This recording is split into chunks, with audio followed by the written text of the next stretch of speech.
Olá, tudo bem com vocês? Espero que sim. Bem-vindos novamente ao meu canal e página Bernardo de Educação Empresarial. Me chamo Glauco e hoje eu darei continuidade ao vídeo que eu tratei aqui anteriormente no meu canal, que é justamente sobre o auxílio-doença, também conhecido como benefício ou auxílio por incapacidade temporária. E o que eu falarei hoje aqui no vídeo? Falarei sobre concausa e nexo causal. E o que vem a ser a concausa ou o nexo causal? O nexo causal e a concausa é uma situação indireta dentro da relação de trabalho que eu vou abordar aqui.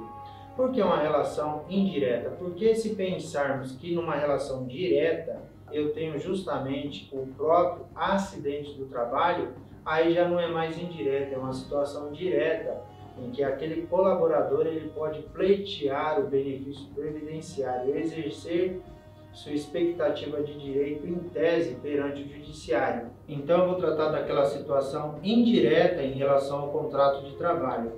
Aquela situação indireta que vai dar origem, vai agravar aquele malefício que o colaborador já porta. E que malefício é esse? Qualquer malefício em que o desempenho de dada específica atividade pode agravar aquele mal de saúde dele. E aqui lembrando que eu não faço menção à doença degenerativa, porque a própria lei assim exclui aqueles que portam a doença degenerativa de pleitear o benefício previdenciário na modalidade em que seja reconhecida essa doença ocupacional como doença do trabalho, como trata o artigo 20 da lei que eu já fiz menção, a 8213 de 1991. Então, senhores, aqui eu falo de uma realidade em que a própria lei prescreve o direito a ser preservado. Direito este em tese. Por quê? Porque em algumas situações, aquele colaborador, aquele funcionário, ele é acometido de um mal, de uma doença que pode ser relacionada à doença do trabalho.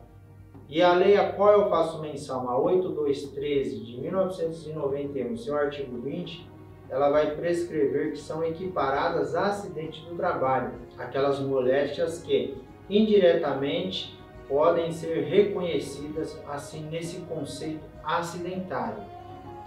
É claro que quando eu falo de nexo causal, eu estou falando das três categorizações padrões sobre o nexo causal. Eu falo daquele nexo profissional, eu falo do nexo epidemiológico e eu falo do nexo individual. Essas três categorizações vão configurar o pleito que, em tese, aquele colaborador pode ter o seu direito resguardado. E como resguardar esse direito, Glauco? Esse direito ele pode ser resguardado a partir do momento que o INSS concede a ele um benefício a partir do 16º dia do afastamento da empresa. Porque, como eu fiz menção no meu vídeo anterior, no card que segue aqui, os 15 primeiros dias é de responsabilidade da empresa, responsabilidade em relação ao pagamento daqueles salários, enquanto o liame empregatício está ativo, porquanto esse liame empregatício está ainda vigente. Então a empresa ela é obrigada aos 15 primeiros dias e após o INSS, a entidade autárquica, se responsabiliza por este colaborador. Portanto, este colaborador que a partir do 16º dia, enquanto o INSS lhe concede o benefício, fica afastado, goza do benefício previdenciário. Após sua alta médica, é que começam alguns dilemas. O primeiro deles é o seguinte, como eu também já fiz menção no meu vídeo anterior sobre livro jurídico previdenciário, segue o card aqui em cima, ele vai cair numa situação de emparedamento, ele vai cair numa situação de possível limbo jurídico previdenciário, porque pode acontecer que a empresa nada faça, nada se manifeste em relação ao seu retorno ao trabalho. Se a empresa não der o aporte ou amparo, ele fica à mercê de uma situação em que ele não está nem recebendo o benefício previdenciário, muito menos recebendo o salário. Isso, como eu expliquei, é um emparedamento. Nessa situação, o nexo causal ele vai se configurar quando? Quando aquele malefício ele tem relação indireta, mas que se agravou devido aos desempenhos de sua atividade na empresa. E quais desempenhos são esses? São todos aqueles que podem lhe causar um mal.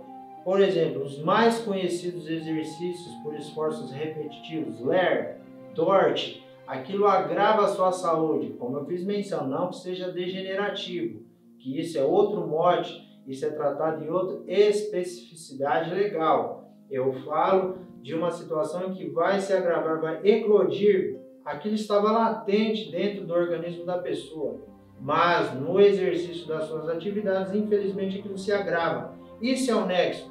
Aquele problema, ele não está relacionado diretamente ao malefício que a pessoa porta, ao seu mal de saúde latente. Vamos pensar em um mal oculto, um mal não visível, um mal que dependeria talvez de algumas análises e exames clínicos a serem ali constatados, ali averiguados. Mas, infelizmente, no desempenho das suas atividades, veio à tona.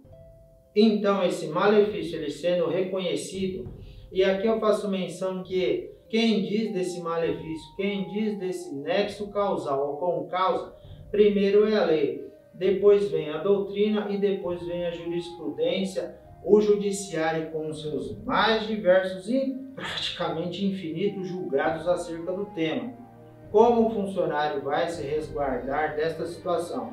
Ele vai justamente procurar a tutela dos seus direitos através de um laudo, através de uma situação laudada com o código do CID, de preferência o médico do SUS imparcial, e agindo imparcialmente com a sua realidade clínica, surgirá em tese uma possibilidade do direito, aquela lesão infelizmente sofrida durante e enquanto do desempenho de suas atividades laborais. Lembrando que essa situação ela precisa ser provada. O Código Civil ele traz no artigo 186, 927, 932 e 954 a situação de que aquele que causa lesão a outrem é obrigado a reparar o dano. Então eu tenho que, se a empresa em tese causou esse dano e o nexo técnico, o nexo causal, a concausa, ela ficou evidenciada, o agravamento a seu mal de saúde ele foi constatado, ele pode se valer de um profissional que vai à busca da tutela dos seus direitos, porque abre essa possibilidade. Se ele não conseguir o restabelecimento desse auxílio-doença, que até mesmo a própria empresa, como eu fiz menção, pode auxiliá-lo na busca pelos seus direitos e não ficar numa situação de limbo jurídico, porque isto a ele, a sua vida laboral e principalmente a sua existência fica por demais prejudicada. Senhores, eu agradeço quem me acompanhou até o final deste vídeo. Nos veremos no nosso próximo tema de análise, estudo e debate. E aqui eu abro a possibilidade de alguém que quiser fazer alguma solicitação de algum tema em estudo, deixa aqui nos comentários abaixo no vídeo. Um forte abraço e até lá!